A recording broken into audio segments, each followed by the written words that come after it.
Hello students of class 10th, myself Sabah Shaukat, PMIC Lakpera Bagh Barabanki. As you all know that in the previous video we have learned about caustic soda, and in this module we are going to learn about baking soda. यानी कि आपको baking soda या baking powder के ऊपर short note और उसका chemical name, formula, method of preparation, properties और uses लिखने के लिए आता है। तो चलिए देखते हैं बेकिंग सोडा के बारे में। केमिकल नेम यानी कि रासायनिक नाम सोडियम बाइकार्बोनेट या ऑब्लिक लगा हुआ है। अब इसे सोडियम हाइड्रोजन कार्बोनेट भी कहते हैं, ठीक है, क्योंकि अभी तक के ये जो H आप देख रहे हैं NaHCO3 होता है, तो H को बाई भी लिखते हैं और H को सोडियम हाइड्रोजन कार्बोनेट भी हो गया। नेक्स्ट आप देखेंगे chemical formula NaHCO3। Method of preparation बनाने की विधि, सोडियम कार्बोनेट या सोडियम बाइकार्बोनेट को सोडियम कार्बोनेट के जलीय विलयन की अभिक्रिया कार्बन डाइऑक्साइड से कराने पे प्राप्त करते हैं। Formation of sodium bicarbonate occurs by sodium carbonate aqueous solution with carbon dioxide. Next आप इसकी रिएक्शन लिख देंगे। नेक्स्ट फिजिकल प्रॉपर्टीज़, इसके भौतिक गुण क्या होते हैं। आप सभी के घर में बेकिंग पाउडर होगा, सभी ने देखा हुआ होगा, तो आपका क्या है, किस तरह का होता है वो। फिज़िकल प्रॉपर्टीज़ का क्या मतलब होता है, उसकी फिजिक मतलब बाहर से देखने पे वो कैसा है, तो कैसा होता है। क्रिस्टलाइन पाउडर के फॉर्म में होता है, ठीक है। क्रिस्टलाइन पाउडर यानी कि क्रिस्टलीय चूर्ण के रूप में पाया जा रहा होता है। आप इसमें और भी ऐड कर सकते हो। उसका कलर कैसा होता है, वाइट कलर का होता है, सफ़ेद रंग का होता है। नेक्स्ट है जल में डालने पर विलेय होता है कि नहीं होता है, तो सॉल्युबल इन वाटर हो गया। नेक्स्ट हेडिंग आप डालेंगे केमिकल प्रॉपर्टीज़ यानी कि रासायनिक गुण। रासायनिक गुण इसके क्या है, इफ़ेक्ट ऑफ टेम्परेचर। हेडिंग डालेंगे आप इफ़ेक्ट ऑफ टेम्परेचर यानी कि ताप का प्रभाव।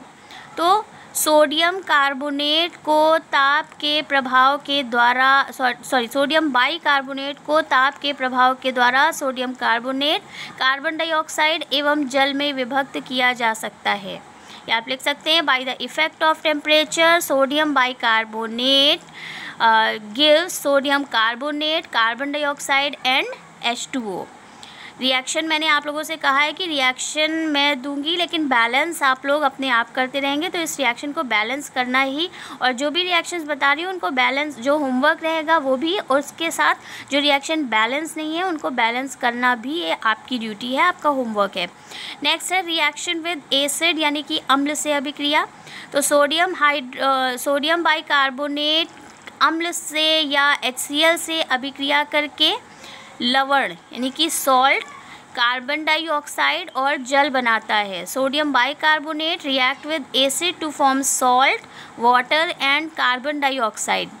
नेक्स्ट है यूजेस, प्रयोग।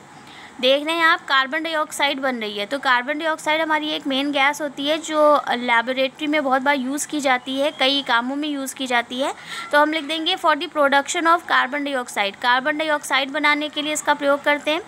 एक यूज़ आप देखेंगे एज अ लैबोरेटरी रिएजेंट यानी कि अभिकर्मक के रूप में, ठीक है। तो जो लैबोरेटरी रिएजेंट होगा, तो आपका कोई केमिस्ट्री का कोई भी प्रोडक्ट होता है वो किसी न किसी प्रोडक्ट को बनाने के लिए काम में लाया जाता है। तो ये एक आपका कॉमन यूज़ है जो आप हर सभी में लिख सकते हैं कि एज अ लैबोरेटरी रिएजेंट यानी कि प्रयोगशाला में अभिकर्मक के रूप में। नेक्स्ट है फायर एक्सटिंग्विशर, ठीक है। मोस्ट इम्पॉर्टेंट क्वेश्चन है, 1 नंबर में आपका ज़रूर आता है, चाहे ऑब्जेक्टिव क्वेश्चन आए चाहे 1 मार्क्स का आए, कि आग बुझाने वाले यंत्र या आग बुझाने के यंत्र में किसका उपयोग करते हैं, या NaHCO3 का उपयोग किस में करते हैं। तो ये होगा फायर एक्सटिंग्विशर यानी कि आग बुझाने के यंत्र के रूप में। नेक्स्ट है medicine to neutralize acidity of stomach. जैसे कि आप लोग जानते हैं कि NaHCO3 जो है वो हमारा क्या है, बेस है ना, यानी कि सॉल्ट है ये हमारा। NaHCO3 एसिडिक सॉल्ट है ये हमारा, तो इसका यूज़ किया जाता है। आप लोग देखते हैं इनो होता है, उसमें भी क्या होता है, सोडा होता है ना।